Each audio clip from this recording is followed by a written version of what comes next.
In this new episode of the Masters of Beautiful Achievements, what can we learn from the Masters on how to apply natural science, systems thinking, and personal leadership to realize these beautiful achievements? My name is Alexander Princeton, and it is an honor you are listening to this episode. A small gratitude for those who are able to support the podcast through monthly or one-time donations. The links to contribute can be found in the description below. And now it's time to enjoy the conversation with today's masters. Ronald, you just mentioned psychology is outdated. That is something I really cannot get my mind around. I didn't really say outdated. I said they have a problem.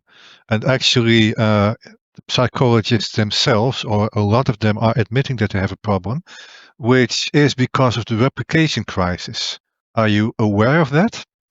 Maybe it's good for you to frame that. Some years ago, people have started to examine again facts from psychology. So established facts, things we thought we knew for sure. The original research, one started to replicate it. And the outcome of that is that over 50% of research doesn't give the same outcome when you do it again today. This is profound. Yes, it is. Can you give an example? Because I think most listeners need some guidance in what it is you're saying. Well, it's actually quite a lot, but because they're testing completely different fields. Subliminal influence of little messages embedded in, for example, news media or movies that were supposed to influence people's behavior. Turns out to be wrong. The original author who designed this concept turns out to have cheated with his outcome of his research. So that is neuromarketing in a way, or? No, neuromarketing is something else. This was subliminal messaging, which had to do with marketing as well. People acting on information. There was this research that said that when young people got a text in which old people were described, that then their brains would start functioning slower and they would start to move slower because they would associate themselves with old people. Turns out to be wrong.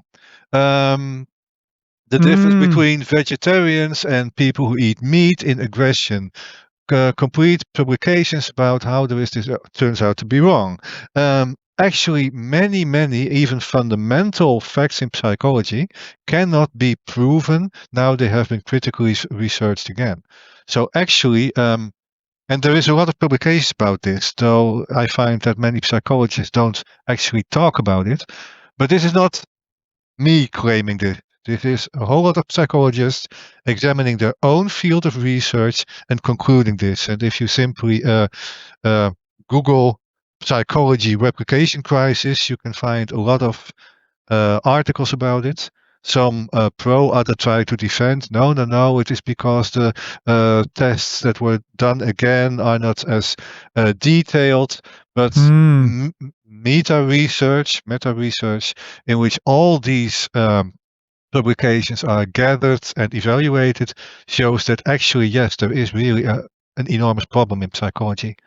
So, to be blunt, right now, if you want to make a decision, a policy decision for an organization or for a society, and you base yourself on psychological knowledge, books, the chance that you are right, the chance that you make the correct decision, is actually larger when you decide by throwing up a coin, flipping it, than when you base yourself on current psychological knowledge.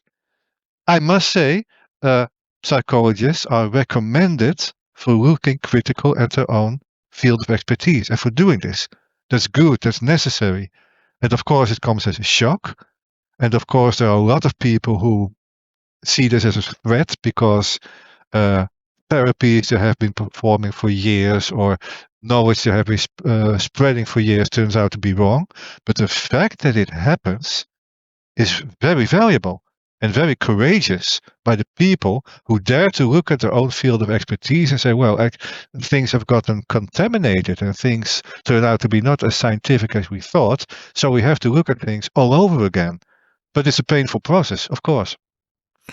So, as you're listening, I have Ronald Siecker. He is a neurobiologist and a doctor from profession, and he has a long-standing background in how brain functions. And today he's going to update us on the state of the art, and as he mentioned already, the impact on psychology. But maybe more profound is what defines us as humans, based on the neuroscience that has been done for the last, I think, decade. You mentioned, Ronald. Well, actually, of course, since the 80s and 90s, the CT scan and the MRI scan, we started to gain the ability to look straight into the human brain. And I remember in the 90s, I was working in the field of psychiatry then. I was working under Professor Dr. Piet Eichelboom, who was a very renowned psychiatrist, and he was also a researcher for the Brain Institute. And I remember him saying then, now we get all this data, we got all these images, and we can see what's happening inside the brain. But it will take another 20 years at least before we start understanding what it is that we see. And before all these pieces of the puzzle start to fit together, and we get this completely new insight in how we actually function within our brains, within ourselves. Well, right now we're about 25 years later, and that is what starts to happen right now. And there are a lot of details, neurons that turn out to, or even completely different cells than neurons that turn out to contribute to our thinking process that we originally didn't know about. Interactions that make everything far more complex, but actually it's not the details that make it so interesting. It's the emerging picture of who we really are on the inside. That's what I personally like to occupy myself with. I mean, you can start working on a single neuron and spend your entire career finding out things about one single nerve cell, and your entire lifetime won't be enough to find everything out about that one single cell. But personally, I like the overview. The questions like, well, what you just said, who are we as humans? What does this actually mean? Yeah. And there are lots of new views on that emerging. Yeah, could you elaborate that, because and I'll give a little bit feedback, a little background on it, because I had Fred Jordan in the podcast, and he was talking about how to use neurons for artificial intelligence. But what was more insightful is that the brain has basically a living organism with neurons, exopons, dendrites, and everything, and your hormones are connected and whatever.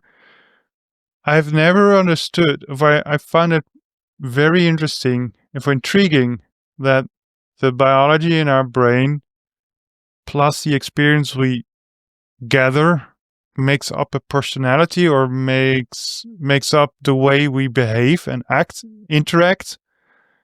And that is so much more complex than what I would think about psychology. They would ask and dig into your past and then find ways to put it into perspective and basically talk about it.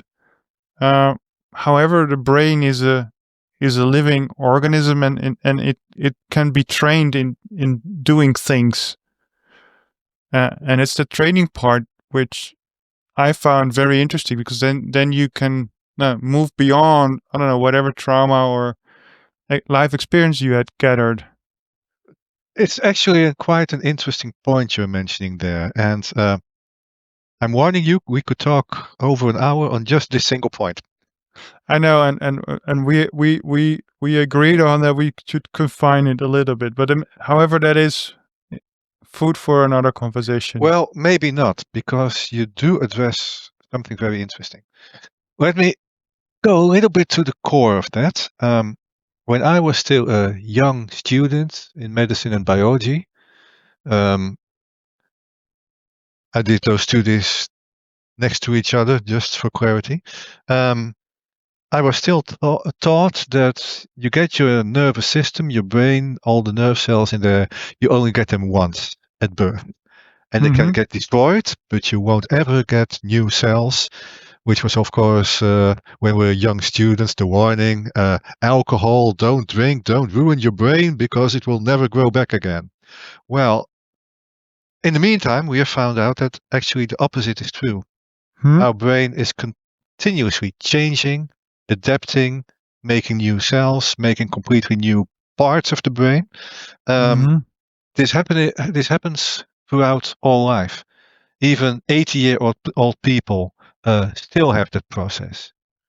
Of course, in the young, it's more fast, more intense, but this is something which happens throughout our entire life. And it turns out that everything we experience, everything we learn, creates completely new connections inside our brain. The fact that people are listening to you and me talking is right now changing the connections in their brain. And tomorrow they may change again. But that's a way of remembering, storing information in our brain, or not just that. Behavioral patterns, the way we experience things, everything can change, everything can adapt. This single fact has an enormous amount of complications. First of all, it means that our brains can actually adjust to situations and acquire skills that most of us aren't even aware of. For example, what I found a very interesting one is that in an experiment, people were taught with equipment to sense the magnetic north of the Earth. And it turned out that people actually, with some training, they could train their mind to have a built-in compass. Another example is, for example, people who turn blind. I've actually worked with people like that. And then if the blindness can't be healed by our nervous system, it will adapt, adjust, and make other senses more sensitive. Well, an obvious one is, of course, the fingers. People learn to read Braille. But it's fascinating that, for example, hearing can also become so much more sensitive that we've actually, there was this one boy who had turned blind, and he could actually hear an insect walk across the table, and he could hear how much legs it had. In a way that doesn't surprise me. This is just one aspect. It means that we can acquire skills, which go way beyond what we usually use.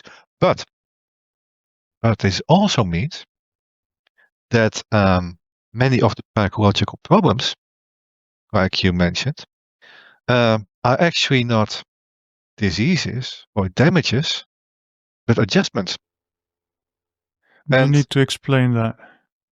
Well, if your concept is an unchanging brain, which does never adjust, like 20 years before was actually the concept, the reality, then if something happens to you, or if you start behaving in a way that is unwanted or unadjusted, then that has to be damage.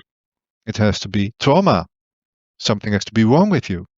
But actually, as we start looking inside the brain, and we ourselves, I am not a practicing doctor of medicine anymore. Over 20 years ago, I founded my first company. And right now, through Evole, we actually help people and organizations using neuroscience. And we indeed make scans of brain function, see what's happening in there. And for example, people we have helped with fear, well, it becomes more and more clear that fear isn't a disease. It's not an injury. It's actually a survival mechanism, which is meant to warn you. I hope it never happens to you, but suppose you get in a car accident.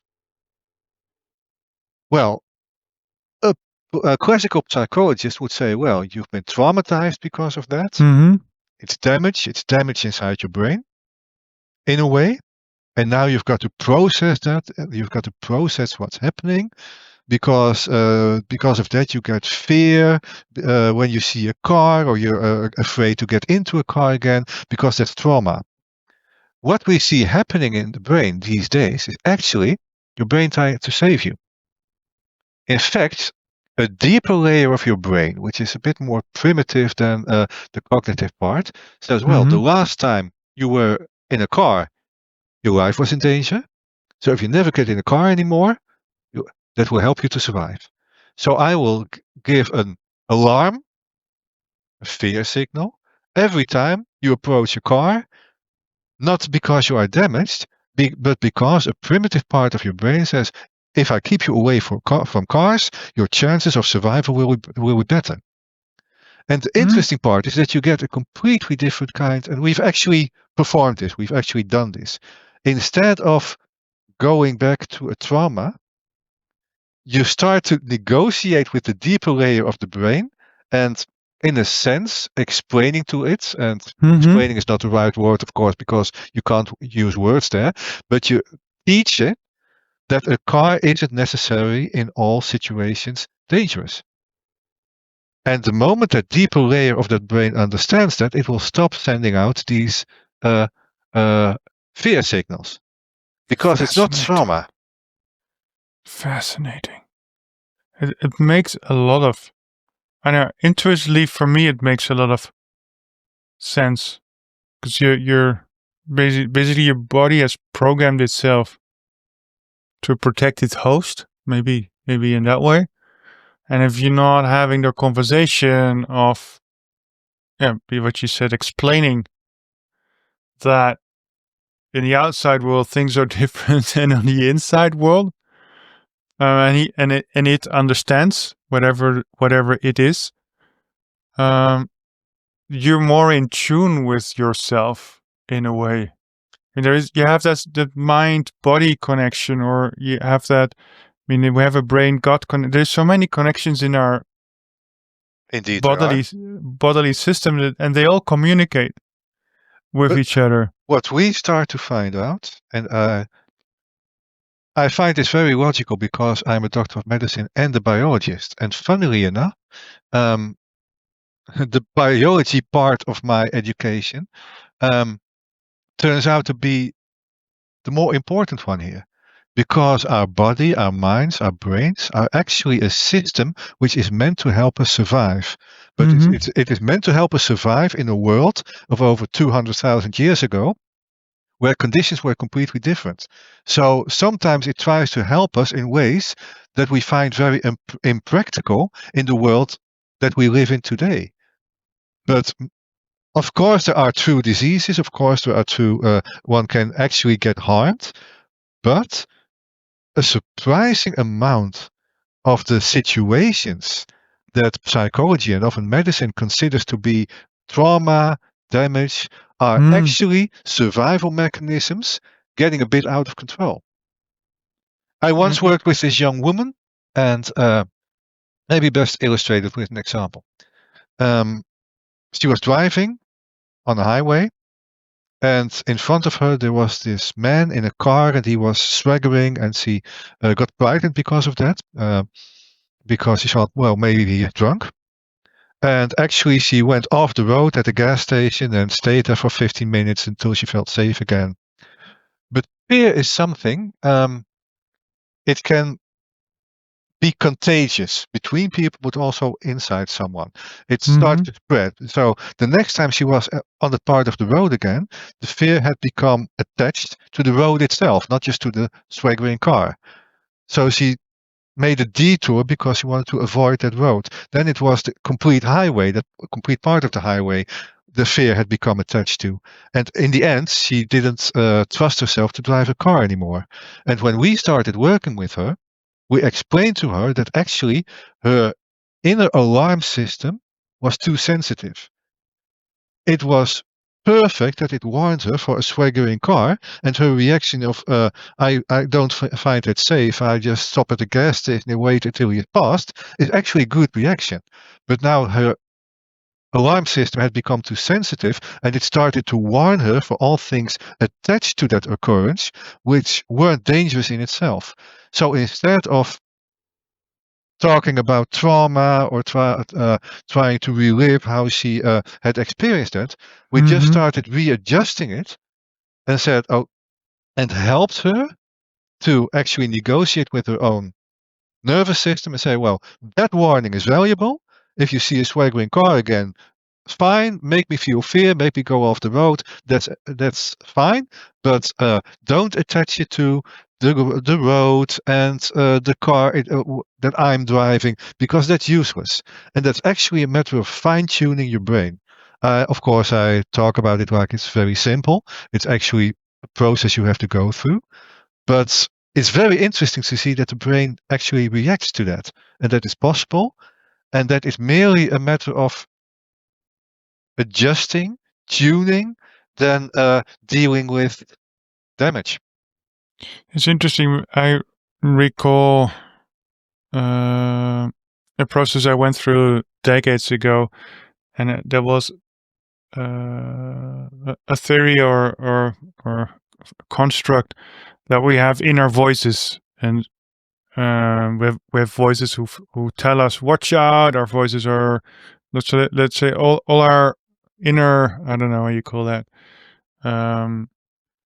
inner personalities are always in our mind. I don't know what that is, but let's say in our mind, having conversation with us, and it says, okay, let's do that, and let's not do that. So let's sort of like we're rational and I don't know, instinct or how do you call that in English? Basically, there are different kind of personalities with you riding the road, and sometimes some become very dominant, and then you become fear, or it tells you to not to do that because, I don't know, you have certain thoughts about that. Is it similar to the inner voices we experience and we constantly have? Okay. No. I'm going to correct you on that, because there are not multiple personalities inside us. Actually, what we experience as a personality is more the sum of everything that is happening inside us. I do understand, though, where this is coming from, and that is something that is actually quite new, and you really need to have the vision of biologists to completely recognize this. I'm writing a couple of new books right now, and this is one of the topics I want to write about. These days, our brain is often compared to a computer, which makes sense because it has to do with reasoning and because there's electrical signals in there, and people think, well, it's like an enormous chip. But actually, when you look at the basic principles on which our brain functions, they're almost opposite to a computer. A computer makes a series of decisions, which in these days with binary systems is always yes or no, black or white, left or right. It's always one or zero, and from that comes an action or comes a conclusion. Our brain is completely different. Actually, it works more like an ecosystem with a lot of different elements, sometimes working together, sometimes opposing each other. And when you talk about these voices, they're not really voices. Actually,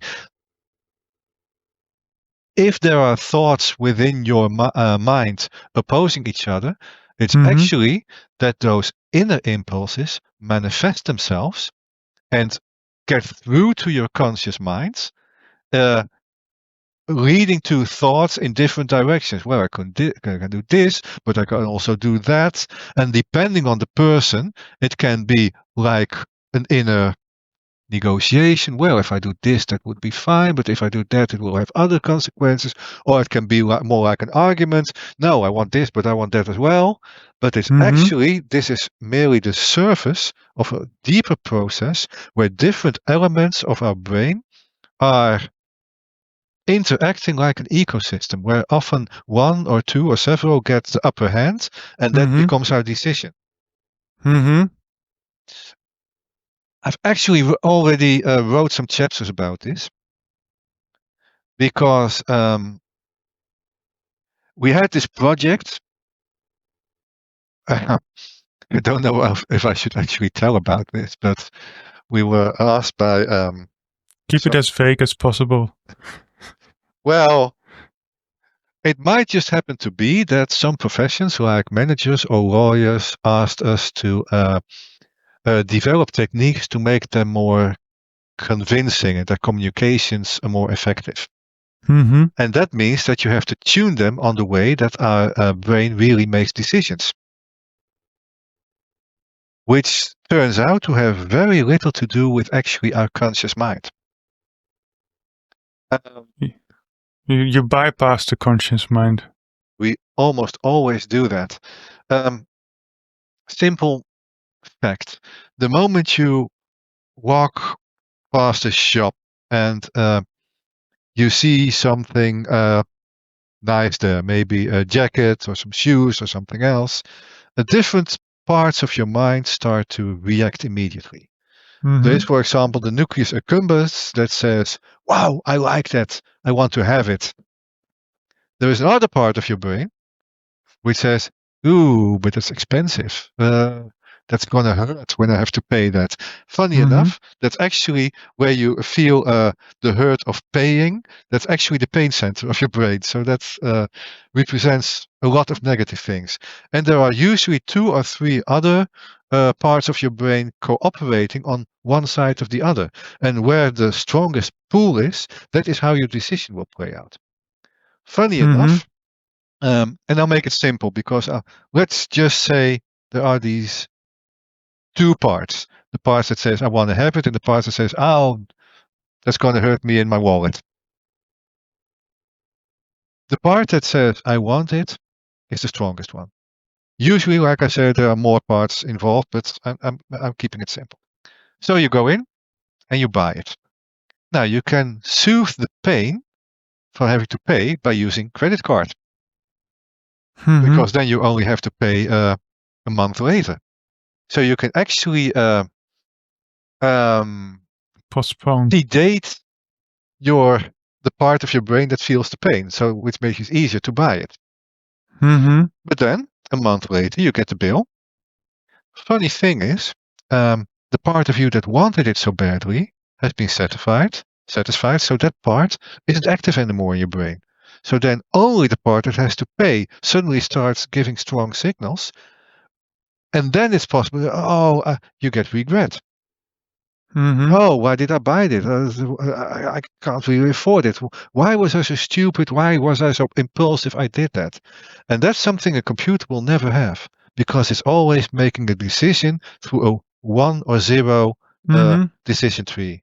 While we have these several impulses, and you see that we can go from one side to another. This is something that actually happens daily to people. What multiple questions in my mind. Several parts of your brain working at the same time. Yeah. No, so it's interesting.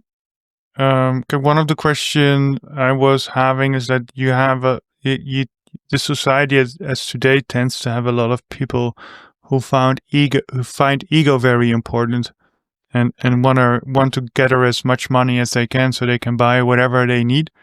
It's sort of a craving of wealth. I think that's the right word. A lot of people want more wealth than they have now, and they are not satisfied.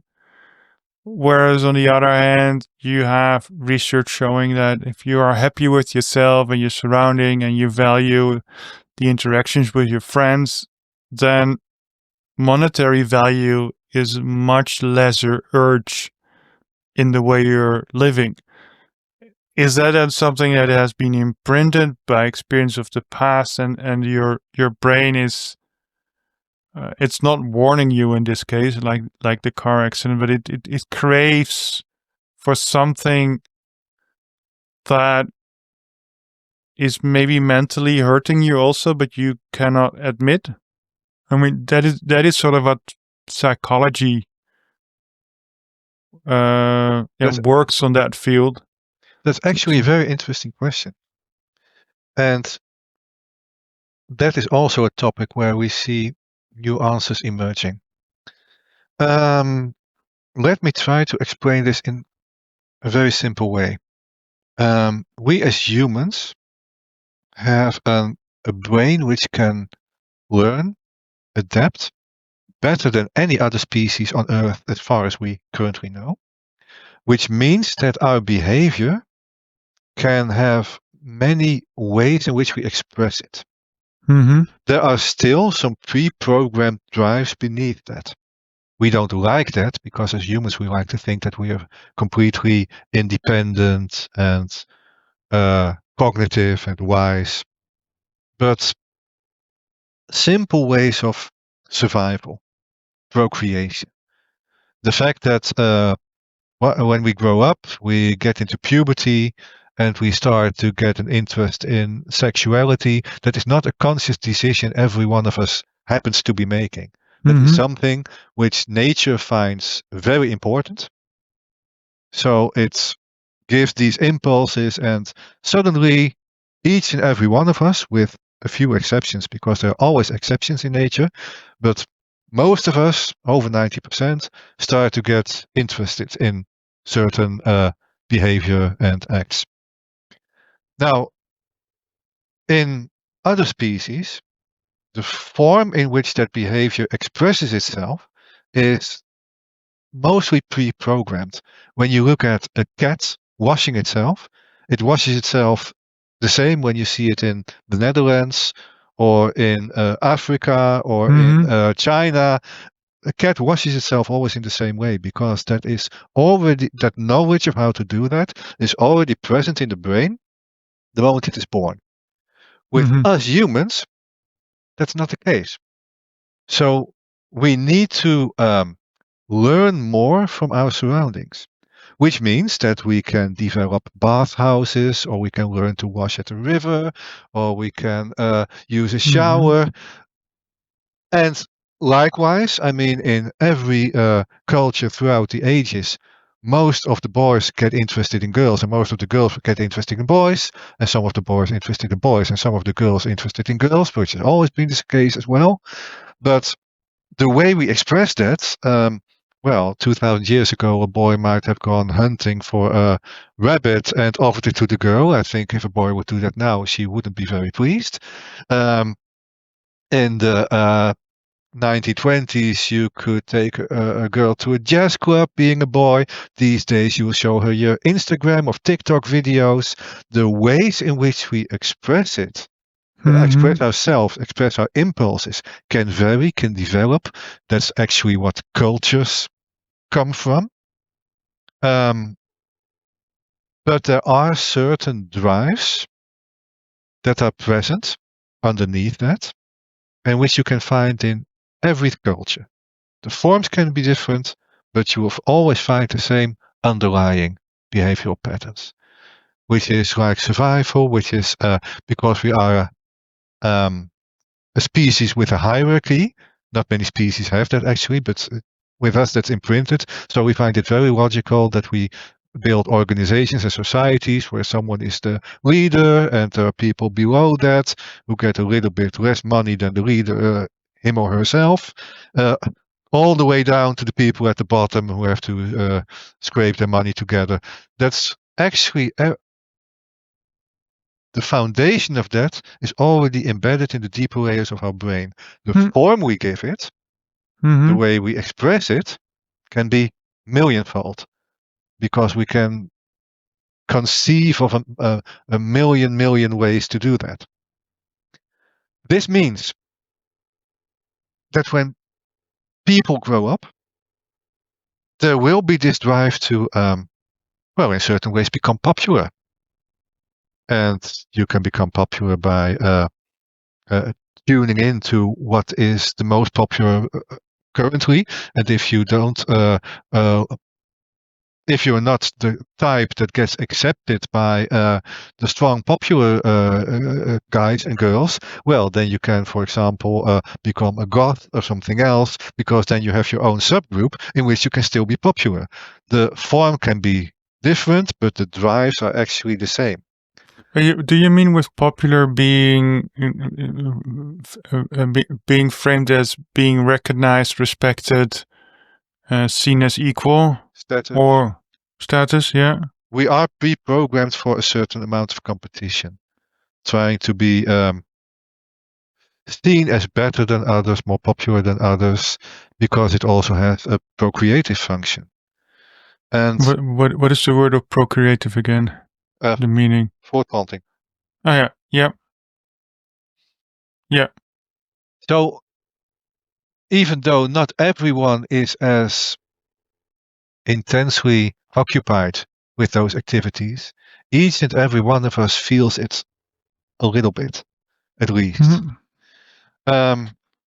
And because of this variability of the way we can express ourselves, well, then come the cultural factors, then come the societal factors. And right now we live in a time that, for example, young people are being imprinted by the surroundings, by society, by their peers, that having a lot of stuff, having a lot of possessions makes you popular. Actually, I think, Alexander, you and I are of the age that we saw the start of that. I remember the time that, well, I think I shouldn't mention specific brands here, but we all know the certain sport brands who became popular. And I actually remember the first years that young people in schools needed to wear shoes of a certain popular brand, which still is popular today. Otherwise, they wouldn't be accepted by the classmates anymore. Then you didn't fit in. You needed to have that. This has become far more intense these days. If you look at a store in Amsterdam, for example, the Bijenkorf, they have this separate shoe department, which now only sells Prada and Balenciaga and Gucci, and these are shoes of often 1,000 or 1,200 euros a pair. And you see mainly young people there shopping, hardly any older people. And working together with now I have to look for the English word. People who guide young people, therapists, teachers. Last years we've been working a lot of together with a lot of them, and also heard many of the experience they have. And on the remember, on the one hand, as society, we want this because young people are a very interesting target group for fashion brands, shoe brands, because they spend more, because they are sensitive to trends. Because especially between your 12s and your 25s, this peer pressure, this drive to have status, to be at least equal or be respected among your peers is very strong in young people. And it can be, well, manipulated in a sense. But has that always been through human nature? In that age? Like, yes, it has that drive has always been very present in human nature, and we can actually see the changes in the brain occurring at that age, which reinforces this. But then I don't know, it's the way you're describing is, for me, it feels quite sick. Well, there is exploiting children's brains, which what I understood, they only become full grown at the age of 25 or something. Gonna correct you in that as well. That has also long been the opinion. Well, their brains are not full grown yet. We forget though that when man came into being about 200 or 300,000 years ago, we're still not sure about that. We were old age was 30. Mm-hmm. So actually, what we now call puberty was the main part of life. And for example, what we can see happening in the brains of young children now, this is actually an interesting one. When children are young, their brains are attuned to the voices of their parents. Mm-hmm. They recognize the voices of their parents from a crowd. And also the voices of their parents, they tend to, they have a stronger effect in their brains, which makes their parents more reliable, convincing. When puberty starts, that changes. Actually, the young boy or girl gets less sensitive for the voice of the parents and instead far more sensitive for peers from the same age group and especially from peers which are popular, which have a high status. This is why parents often say, well, yeah, my child doesn't listen to me anymore. It's become so stubborn. It starts to behave completely different. That is not just some random occurrence. It's actually an effect of something which changes in the brain during puberty. And it's quite purposeful, actually, because then the child is forced by its own brain to detach from the parents and instead start orienting itself to peers and what should I do to become as popular. This is why young people are sensitive to trends. This is why they become fans of artists. Well, it used to be pop artists. These days there are influencers or rappers. That is actually a pre-programmed feature in their brain. And what they are become fans of, well, that depends on the time they live in and the surroundings they live in. But they have a predisposition to start following others who are popular. And if then, for example, marketing uses that very cleverly to make sure that those popular people all have this expensive clothing or they use these products, and then you see that children are actually wrongly inclined to need the same thing. If there's peer pressure and you need shoes that cost €1,000 a pair, because otherwise you won't be accepted by the popular kids from your school, then that inner pressure in their brains is very strong. And actually, from youth workers, we hear these stories of children who actually start living double lives because they need to have that at school, but their parents are not supposed to know. So they come home, they go to school wearing these €1,000 shoes. Then they go home, first go into the shed and they change their shoes for cheap sneakers, so that when they get to their parents, that they only see them wear these €12 sneakers, because they are not supposed to know what money they actually spend or where they get the money from. To be accepted. But Ronald, this is not sustainable as a society. No, it is not. It's not. This is not. This is weird. But it's what's happening below the surface. But how can you? Let's rephrase it. How can you protect your child against this? As a parent, that's very difficult. And that is also because social media has a lot of effects on the young brain that most people are hardly even aware of. These effects are actually quite serious. 1.5 weeks ago, we were at the Dutch Design Week. We gave several presentations there. And there I talked about that currently, because of use of cell phones and social media, we see physical changes in the brains of young people. We actually see them getting a different type of brain than we have ever seen before. This is new. We've only discovered this the last 1.5 years. So most doctors of medicine, most psychologists don't know, most teachers don't know anything about this yet. And we start to spread this knowledge because things are happening which we are actually hardly aware of, because they're happening inside brains, because they're happening below the surface, while they are having a profound effect on society. And not even yet talking about these brain changes, the effect of social media themselves. Take this situation. Young girl, just became 18 years old. Wealthy family, parents who have a good amount of money, so they give her a nice car for her 18th birthday. She gets in the car, she drives, she's careless, she manages to go 1.5 kilometers, and then she gets the car straight into a tree. The car is towed to loss. Obviously, the parents are not quite pleased with her. They thought, well, why have you been more careful? It's an expensive car. You shouldn't have done that.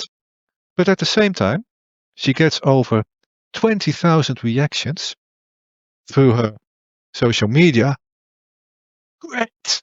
Oh, fantastic! Wonderful that you filmed the wreckage. Oh, you must make your parents give you a new car. You have to do it again, but this time you have to set up your cell phone and you have to film the accident.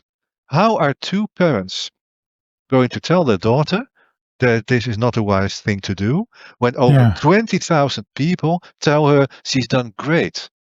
And that is one of the problems that we are actually. I was. This is weird. This is so Black Mirror. I was giving a lecture for librarians a couple of weeks ago, and we get these stories there. Like, there are young people there. They're noisy. So the librarian says, well, you either have to keep quiet or you have to go away. So in the end, she removes them. And these young guys, in this case, they go online and they have been put out of the library, and a lot start reacting. What? Where was that? Oh, we're going to get them. And within 1 hour, about 300 young people are kicking against the windows, throwing rocks. So they have to close down the entire library. These young people feel themselves extremely powerful. Everything that annoys them, they feel, I can call an army and we attack you. And this is getting a completely different dynamic, which is actually something that we haven't really seen before. And we also had to tell these librarians and recently on the school also to teachers, in these days you hardly ever just have to do with a youngster, a young boy or a young girl. You're actually dealing with a network. And the larger part of that is outside of beyond your sight and beyond your control. And if you don't take that into account, you shouldn't be surprised that your words or your teachings don't have any effect anymore.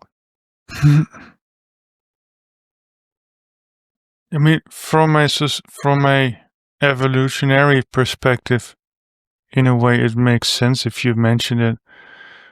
We were programmed or used to becoming 30 or maybe 40 max.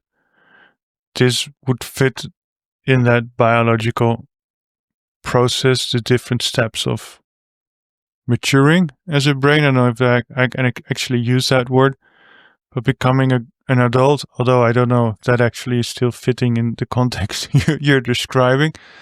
But this is profound. I mean, I know the power of a network has been useful when the social media evolved, or at least you could find each other online. I don't know if social media is just the right for that, but you can network outside of your own bubble, which is profound. You can meet people with different voices and different perspectives. But then, but how can we unlearn this? I mean, that is maybe more interesting. I mean, you mentioned the brain is so powerful; it can learn things. I know, as you just already give some examples, I know of athletes that can do superhuman things. You mentioned the tuning into the northern compass, which other animals do by nature, but we are not in tune that. We have those, was it Kung Fu fighters from China who do superhuman things, but that is also things they have learned and acquired and trained their body to do that? Is there a way of, I mean, being a parent is maybe then the obvious question is, can you learn your own children how to deal with this outside societal trend tendency? It is possible. Like I said, the core of this entire issue is actually that our brain turns out to be very adaptable. And this can work to our benefit. It can, however, also work to our disadvantage. Mm-hmm. One of the reasons that I give lectures about this subject and talk about it with tech companies and other institutions is that the first step in this is that we need to realize that it is happening, which is harder than you would think, because I get to do these days with a lot of psychologists and sociologists who actually say, I don't believe in brains. It's just culture, it's just conviction, and there is no biology. Well, sorry to disappoint, but the sensitivity that we as humans have for things like culture is in our brains and is in our biology. And currently,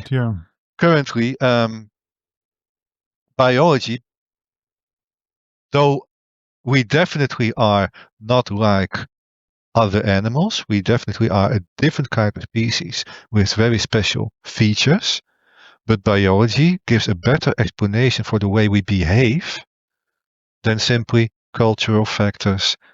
They are actually merely a part of what we already are programmed for. Awareness is step one, but we also will have to make choices. Like I say, take for example these shoes and clothing that young people need to have. On the one hand, it's a serious problem because 12, 13, 14-year-olds are currently engaged in criminal activity. We have these bomb attacks in Netherlands and Germany and Sweden, which are often performed by 13-year-olds who get between 8 and 10,000 euros for a single act, which is, of course, 10 pair of shoes.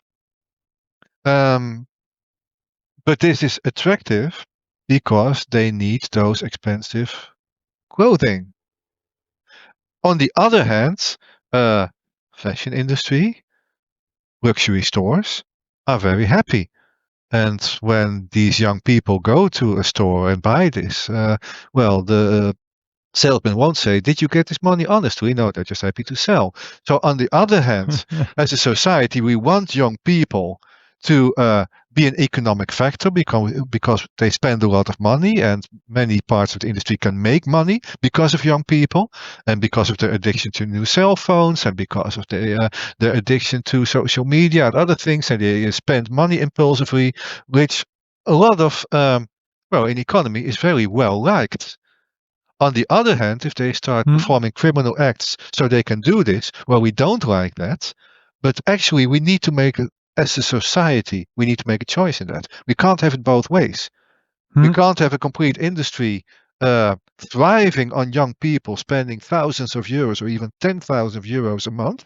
And on the other hand, we don't want them to get engaged with criminals to get that money so they are able to do that. That is... It's schizophrenic. Yeah, it's not really it's not the right metaphor because schizophrenia is not a split personality, even though many people believe that. No, but it's not congruent. It's not right. It's so contradictory. And that's what I mean. This is, of course, a single parent and a single kid, and fortunately there's still a lot of young people who are doing well, who are developing themselves, who are trying to keep a good balance between brains and bytes, as we say these days in our program. But this is larger than that. And it does have to do with our future as mankind. Because, like I said, we even see these physical changes in the brains of young people. And that is actually terrifying. in these lectures that I have given on, for example, the Dutch Design Week and some other places, I actually showed pictures of how the brain changes these days under influence of technology, cell phone use. For example, the neocortex, the upper part of the brain where our cognition lies. We actually see it degenerating in young people who use their cell phones, often look everything up, don't think about it, don't try to memorize things, just, oh, I know it because I can find it on Google. We actually see on MRI scans, we see in young people, 12, 13 years, we see the neocortex that so far we have only seen in 80-year-olds with dementia. So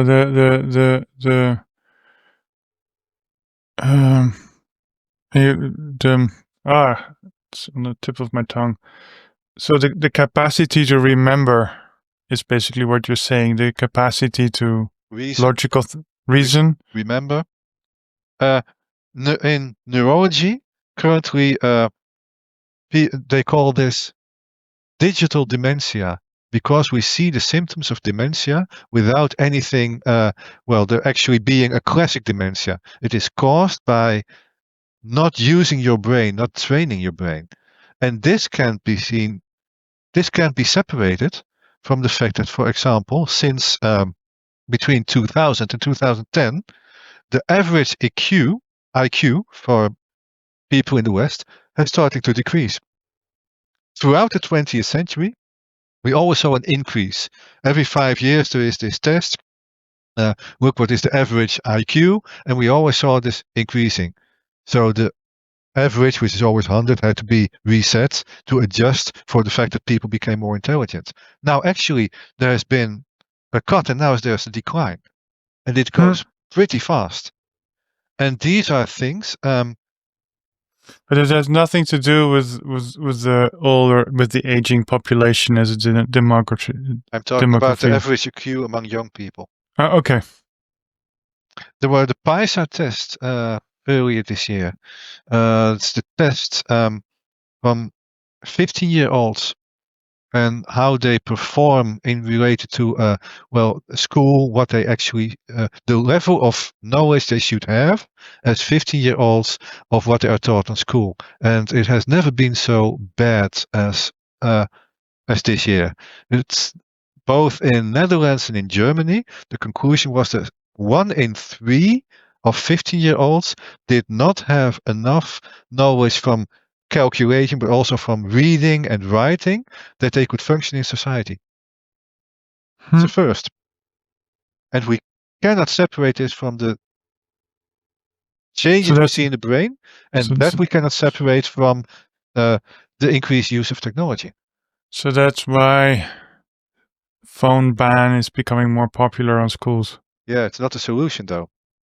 No, I understand. Because after school, the phone is still there. Oh, that's not the only problem. First of all, everything you ban becomes more attractive, more seductive. And second, if you even manage to say, well, you can only get your first cell phone at 16, it means that the child hasn't learned to deal with it, to get, and will go, oh, now I finally can, and will, maybe fall even deeper than when you get attuned to it in a healthy way.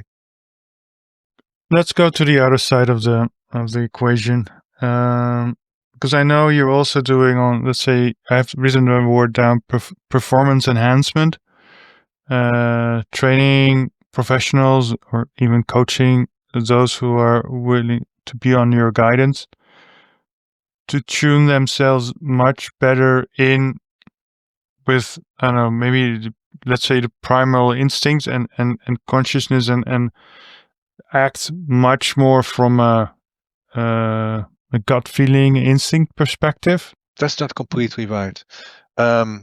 It's more like getting more conscious hold on over your own brain, being able to use what you have. It's not acting from instinct. Actually, we often say untrained feelings are deceiving. It's more that you learn to train your brain in such specific ways that when that your feelings or the information which is gathered and processed below the conscious level becomes more reliable. Mm-hmm. And to gain more control over, for example, stress, which can otherwise be a very, which can really block functions in your brain. Well, you can't allow that to happen, of course. Interesting. And yeah, please go ahead. Because I use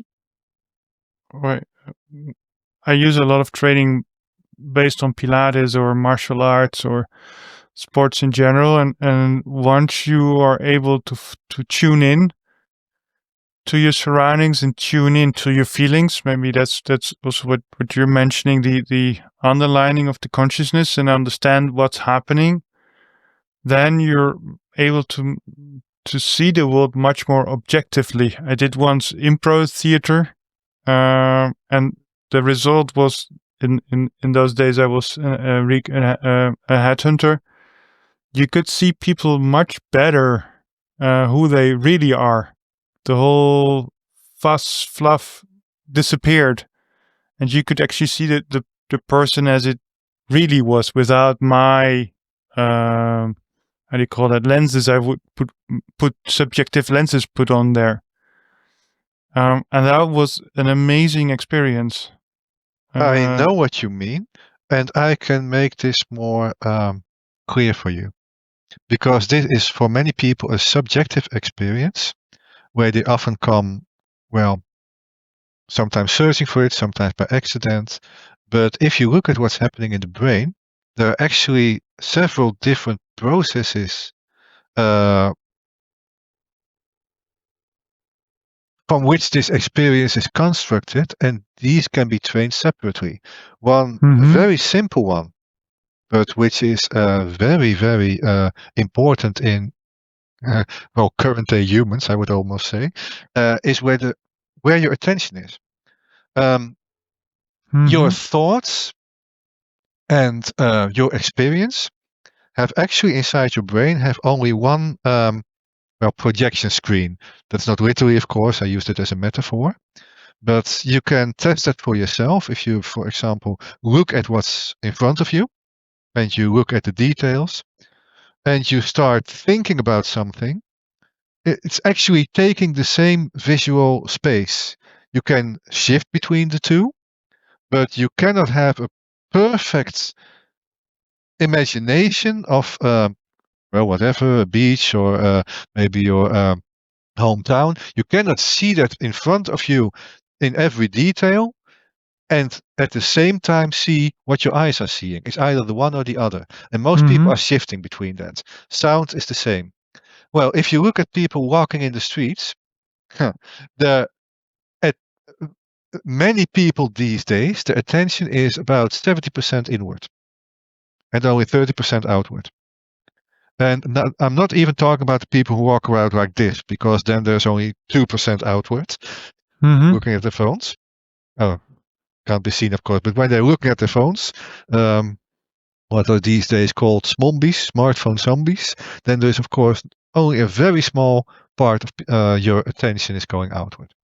One of the things you are learning, like you said, in martial arts, other sports people can do this as well, is you learn to become more aware of your surroundings. It means that you stop your inner thoughts, you stop your imagination, and become, 95%, 89% outward. Interestingly enough, this gives you more processing space, and often it also quickens the reactions. If you manage to acquire that situation, if you can control that, you can also learn to become sensitive to specific input, which helps you predict and to react faster. For example, interesting research has been done on keepers in football or soccer for the American people.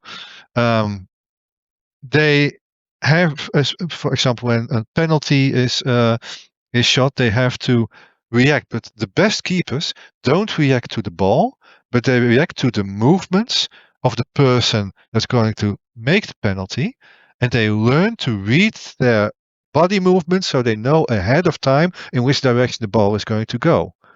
You need to first have this extreme external orientation in your brain, because otherwise you can't do this at all. And once you have that external orientation, you can train your brain in observing a lot of very subtle movements, which are often too subtle to be processed completely consciously. And that is why this often is at the level of feeling.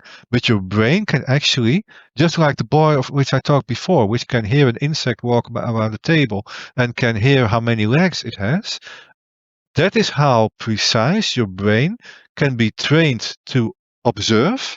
And it can actually be trained to not only give you that observation, but to give you the answer.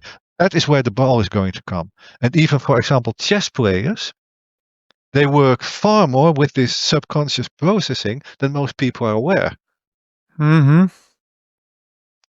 So, yeah, I know. Let's keep it with football. I mean, there are soccer players who know where the ball will be unconsciously, and at least, or whatever, they know where the ball will be, and they will be on that spot because they I don't know, feel or see the movements, and then they know they will pass the ball somewhere around here, and I have to be sure that I'm there, and then they're always on the right spot on the right time. The feeling is the means by which your deeper parts of your brain communicate with your consciousness.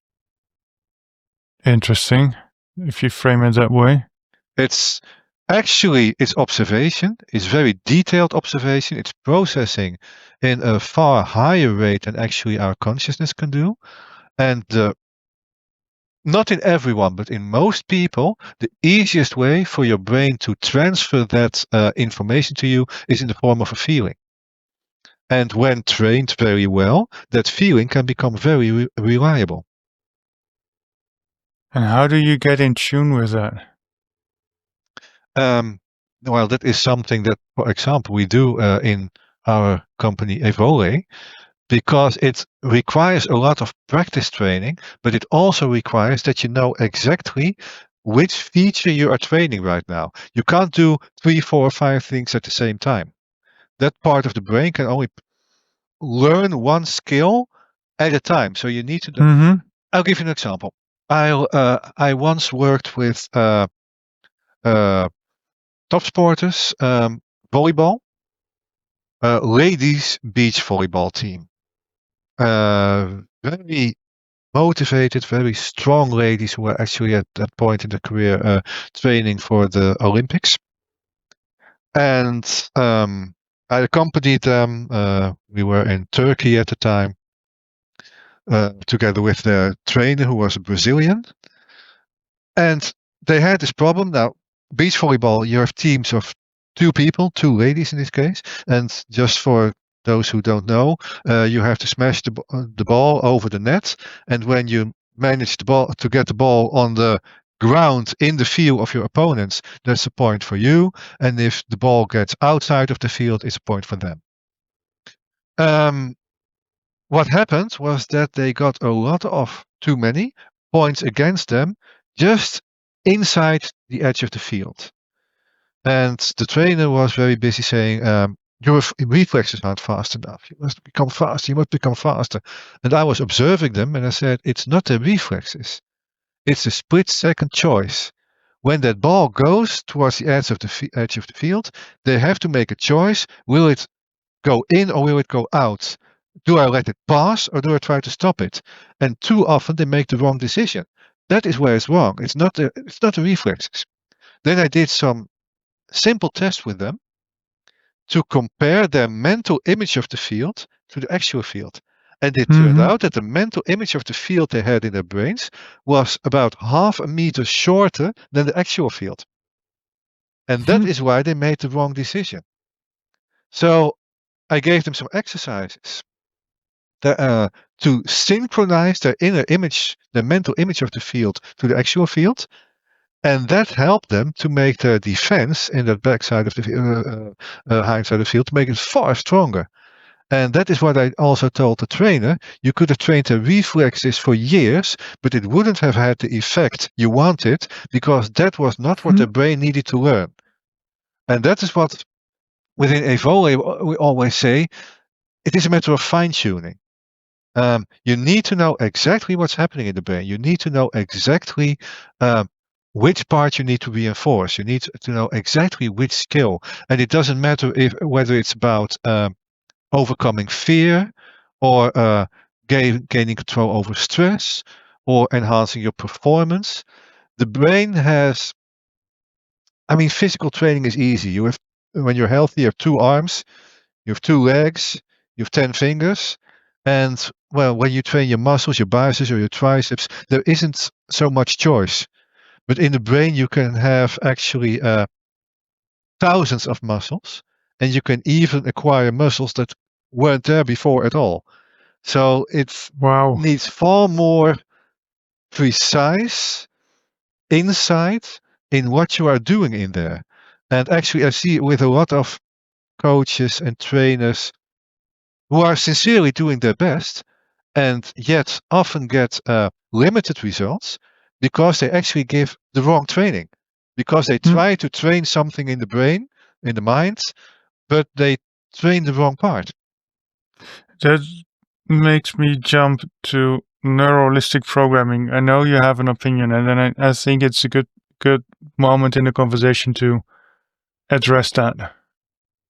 Well, the problem with neuristic programming is, of course, it's based originally on the work of the psychiatrist Milton Erickson, who was absolutely a brilliant man and who also had a very thorough feeling of a very trained mind of how to deal with the minds of others. Then there came Richard Bandler and John Grinder, who tried to put this in a system, but instead of this nuanced techniques, because from Milton Erickson, they often said he never used the same technique twice, which isn't really true. He used the same techniques at a deeper level, but he always gave them new forms. Brilliant, absolutely brilliant. But when you try to capture that in a system that which should be linear, which should always have a fixed form, then you start to, inevitably you start to cut corners. And many of the things that were established in NLP have later been researched and turned out to be not correct. For example, one famous example is, of course, the eye movements. I still have to do with people who are trained in NLP and they believe I don't know, if you look to the left upper, then you're lying. If you look to bottom right down, then you're telling the truth, or the other way around. I don't remember anymore. Anyway, first of all, scientific research has shown that it just is incorrect. There is no direct link. The human brain, the human mind is too variable that everyone always has to look to one side when they're lying. It's just not how we function. Secondly, very interesting because as one of my books is about manipulation and how to recognize it, and I'm also asked to give lectures about that subject still. We often get to do with people who talk about this, and they say, well, let's give it a shot. And then I have one of my assistants and say, well, I'll let him tell a story. He'll make 5 statements. 4 of them are true. 1 of them is untrue. Now you look at him, look at his eyes, look at anything, and you try to recognize when he has lied. And the people using NLP, they it never works. Because there are certain signs, but they are different in each person. In some people, it may be that they look in a certain direction, but you cannot turn that into a rule which applies for every person in the world. But is there still practicality in NLP? Is it useful in certain areas? I wouldn't use it anymore, honestly. Okay, yeah. The part that relates to hypnotherapy still has interesting parts. The part that's explains the use of language. If you see it as an example, if you see it as a possibility instead of a rule that applies to everyone, you can still gain interesting information in it. In the minds of some people, this works like this. And for example, that small nuances in the way you word things, and that it can work differently in the mind, and that small suggestions can have can guide a discussion in one way or the other. Mm-hmm. There is still value in that, but there is maybe I let's give an explanation, an example. Mirroring the other. You know the technique. Going into well, people can't see us, so they don't see what we do. But the idea of mirroring is that you take on the same physical appearance. Not appearance, but the way you sit, Mm-hmm. the way you hold your hands. You copy the other, and this idea came from that, which actually is true. That if people have a good rapport, if they are in sync mentally, that very often their bodies also start to take on the same attitude, movements. So the idea was, well, if you do that the other way around, if you start moving and sitting like the person opposite you, then he will start to like you more, because that's how it works. And actually in therapy, this has become it's almost obsessive. I've worked with therapists who are such obsessive mirrors. They always it's quite annoying when you recognize that it becomes annoying. Oh, I can't help playing with it. I've talked to people who were so compulsive in this, and then I bent forward, and they also bent forward, and I say, "Do you also have this itch on your leg?" And then suddenly they don't know what to do anymore. I mean, from sales training, you are taught to mirror your client to generate a sort of like a synchronized energy atmosphere. Let me say this to you. I mean, the theory isn't completely worthless. It has some value, but here again, the way we behave, our body communication is a language. It's a language. And yes, you can do a lot with physical communication, but not by always doing the same thing. And I realized this. I was still a young student, an intern, and I was on my internship in. Now I have to look for the English word: surgery. And imagine this: there are 10 of us, 10 interns, and the surgeon is late because he was still in busy operating. And 10 minutes late, he walks in, he sits in the chair opposite us, relaxes down, puts his feet on the table, and says, "So, the 10 of you want to learn something about surgery. Well, let us see what you are capable of." I'm telling you, you're making the biggest mistake of your life when you start mirroring that surgeon at that moment. Because his entire posture is telling us, "I am the master here, I know everything, and you are only a bunch of misfits who all have to learn all about this." And what he expects most is that we go forward and take on an interested attitude. "Oh yes, great master, tell us what you have to learn." You should definitely not put your feet on the table just like he does, because that's not your position. It's just a very simple example. But body language is a language. And sometimes you can mirror the other. Sometimes you have to complement the other, doing exactly the opposite. Sometimes you have to move along. Other moments you can take the other along. But it is far more nuanced than... What is the connection of this related to what we were mentioning about how the brain operates in the different layers, because if you add body language, verbal language, I don't know what other kind of languages human communicate. I mean, that is all processed in our brain, our consciousness brain, our unconscious brain, our primal brain, and whatever other parts. That is quite a palette of tools we have at our disposal. Right. Um, It's layered. It's layered, and the thing that I'm basically what I want to get to is that only you need to be trained in understanding what's happening opposite of you, like you described with this professor.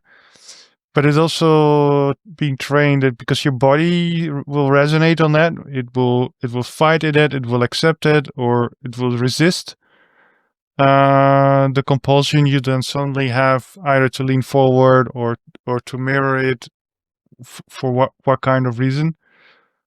That is quite a lot of communication happening at the same time at so many different levels. That's right.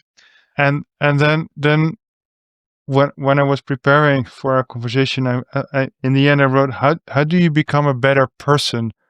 Because there is so much I don't know, fluff in our society and the way we communicate, we describe it. I mean, for me, that's also, there are people being manipulative just to get what they want. How can you train yourself to not get overpowered and maneuver between that? Maybe that's a very nice question also to wrap up everything that we have talked about so far. Because the first thing you need to realize, you say very correctly, it's an enormous amount of input. It's an enormous amount of layers. The brain, human behavior, everything we are capable of is very complex. And one of the things that we actually found out during our work is not everyone can do everything, and not everyone is equally suited to do everything. Mm-hmm. For example, talk about the body language. It is possible to train your brain to read it. And you would really be amazed if you knew how much details a very highly trained person who can process all these details of body language, how much information someone can acquire by simply talking to someone. Mm-hmm. But it is trainable, but it also is necessary that you actually work with people. You need to work in psychiatry or psychology or management. People have to be your daily work. If you are an IT technician who looks at a screen all day and only sees people when he looks at his family or her family at night, then you have little chance of learning this. You have to specialize.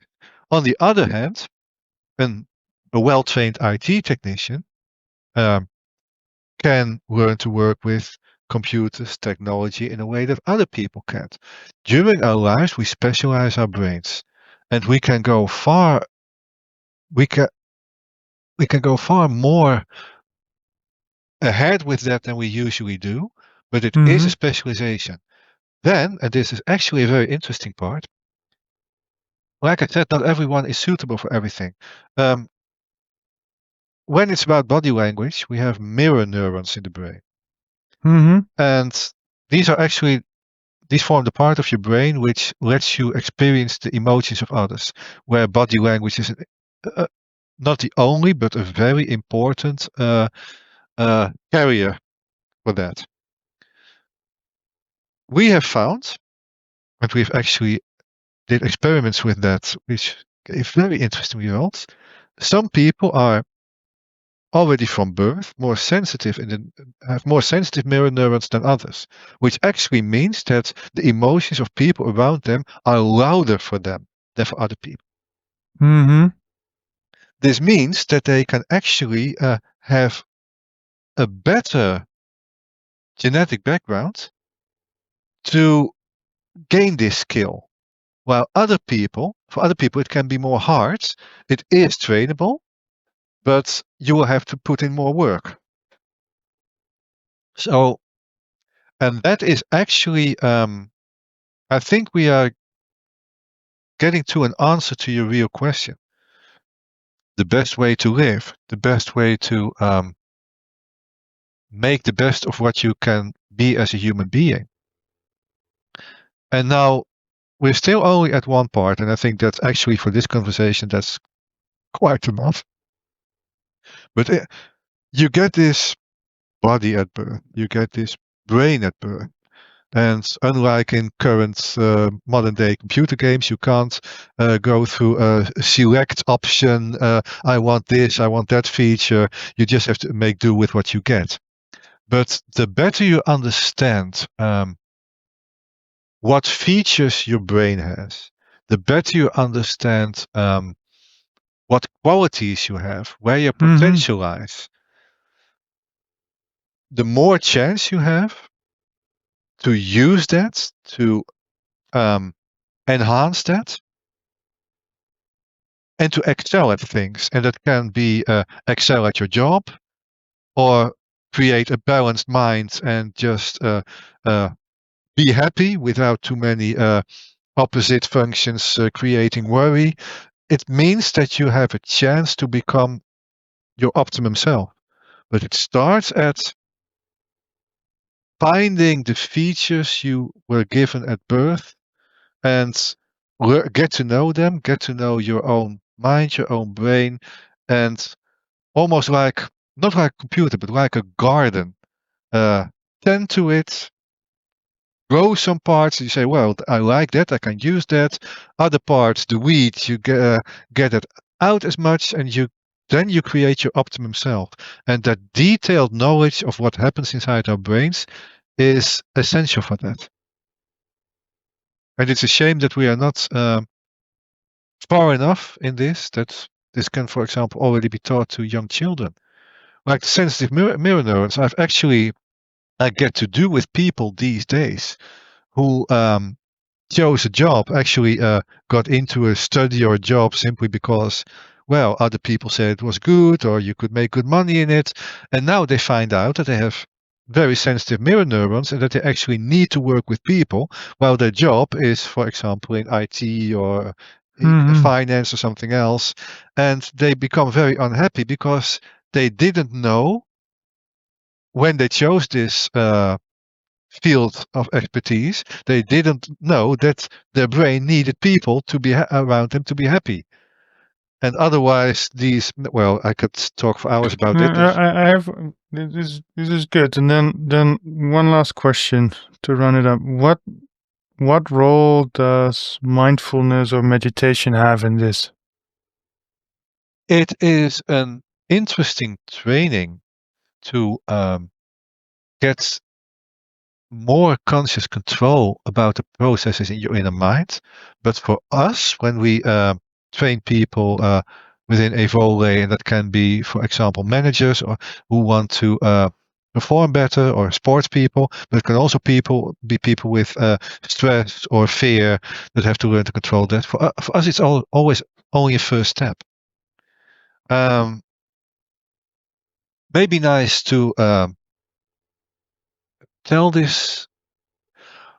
Like I said, last week or before last week, we were at the Dutch Design Week, and we wanted to show that you can also use technology in a way that reinforces your brain. So we had this small robot, and you got electrodes on your body, and then you could, well, think it forward. Not quite think, but you need to focus. And when you focused and relaxed, then the robot moved forward, and if you get stressed, it moves backwards. And the funny thing is that, for example, people who are meditating say, well, I must be able to do this. And we already had experience with that. So, for example, there was this one lady who had done yoga, and she couldn't do it. Bit forward, bit backward, bit forward. Why does it work? I should be able to do that. And then suddenly, oh wait, that's the right mental state, and she got complete control. She had already taught herself to press her own mental buttons, but because you don't know what is happening inside of you, because you can't see that, she didn't know which button was the right one. So she really had to try her inner buttons. Not this one, not this one. Ah, there it is. And once she knew that, now I know what to do. And actually, that completed her skill of meditation. So it's part way. It's good exercise, but we often see, because this is something well known to us, we have experienced it quite often. You need this detailed information about what's happening in your brain to actually be able to use it. Otherwise, it's always, I think I'm relaxing now. I think I'm meditating now, but you can't really be sure if you can't test it this way. Do you have a last concluding remark? That we could be making a lot of more remarks about everything we talked about. But, well, let me just say, yes, one thing. About what's happening in society right now. We talked about the effects of social media. We talked about the effects on our brains, the brains of young people, but grown-ups see the same. In a way, we're at a crossroads right now. On the one hand, we learn so much more about our own brains, which actually gives us the possibility to make much more of our lives as human beings than we ever could before. On the other hand, there are these trends in society which go exactly in the opposite direction. Because technology, now we have AI, obviously, is very seductive. And it leads us to use our inner capabilities less and less. Let equipment do everything for us. So this is really like a crossroads. We can go the one way and we can upgrade ourselves, enhance ourselves, make the best of ourselves. Or we can go the other way and, well, not even be able to find our way anymore, because our cell phone tells us go right, go left. Then we go in a conversation, and then AI, ChatGPT tells us you have to say this now, you have to use that argument now. And we see that this, because of the adaptability of our brains, this literally deteriorates our own capabilities. And there are even points of no return where they are so much deteriorated that we can't get them back anymore. And actually, basically what you're saying is that we are seduced by tech AI to create a better self, and yet we are not part of that self. Well, AI seduces us to let equipment do the thinking for us. But we don't necessarily realize that that means that our own capability of thinking deteriorates. We actually lose it if we don't use it. And that turns out to go far faster. Maybe I'll give one more example. And I think that's maybe a good for the conclusion. A couple of weeks ago, we trained lawyers against AI. Because there are in the Netherlands already 30 or more companies training lawyers to use AI, to let AI determine which arguments they should use, which strategies they should use. Oh, wow. And 3 or 4 weeks ago, actually the first law firm was established in the Netherlands, which doesn't employ any lawyers anymore. They only use AI agents. Which also means that lawyers now get confronted more and more with arguments contrived by AI. Which are stronger than they would ever. That is the selling point. But the human brain is adaptable. So we had this recent group of lawyers, and we started training them against AI. We let them debate and argument against AI. At first, They're all lost. But then we trained their brains. We trained their brains to discover the weaknesses because AI uses certain patterns. We trained their brains to come up with the specific arguments which are difficult to counter for AI. And the human brain can adjust faster than AI. In the end, every lawyer that was still in training was capable of defeating AI. 10-0 for the human brain. For how long? Actually, still, AI just doesn't adjust as fast as most people think. They still can. But there were a couple of lawyers who in the first meetings used AI themselves quietly. Look at the phone. What shall I say? What argument shall I use? Those two were the only ones never to complete the training. Because they already had gotten so dependent in that short time on AI telling them what to do that their brains had trouble adjusting to the techniques to overcome this. And actually, one of the things, and that's what we have a lot of conversation about with, for example, politicians and people from the tech industry, one of the things we are fearing is that there is going to be some kind of a split in society, that we will get a small group of people who train their brains, who develop their brains, and retain the capability of making their own decisions and keeping an oversight, and that a larger group of people will become dependent and will not be able to do their jobs without AI or tech telling them what to do. And maybe we cannot even prevent this. This might become the new class society.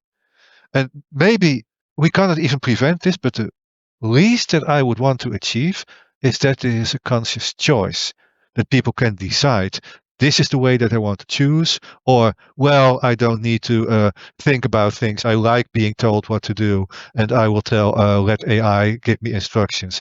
That is a choice, and not that you get on one of these paths and 10 years later you say, but this is what I wanted, and why didn't anyone tell me this 10 years ago? That is the least thing that I actually would want to achieve.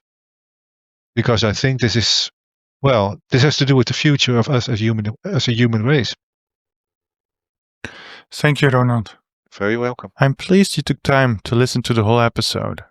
Why not consider joining my Patreon to support me in creating more of these conversations? Or even rate my podcast in your favorite podcast app. Thank you again for listening, and join me next time.